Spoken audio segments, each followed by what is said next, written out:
ओंकारं बिन्दुसंयुक्तं नित्यं ध्यायन्ति योगिनः कामदं मोक्षजं चैव ओंकाराय नमो नमः।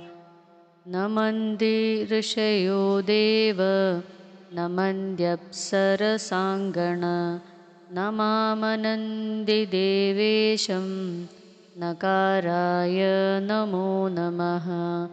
महादेवामनोन्मानं महाध्यानपरायण महापापान्हरं देव मकाराय नमो नमः।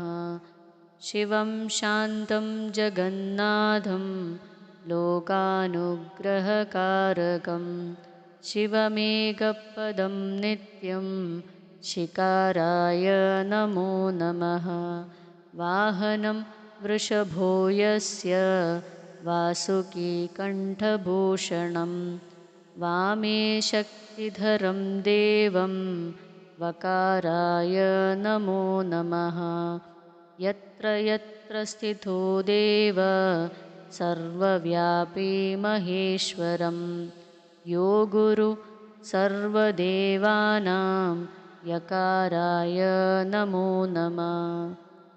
षडाक्षरमिदं स्तोत्रं यः पठेत् शिवसन्निधौ शिवलोकमवाप्नोति शिवेन सह मोदते।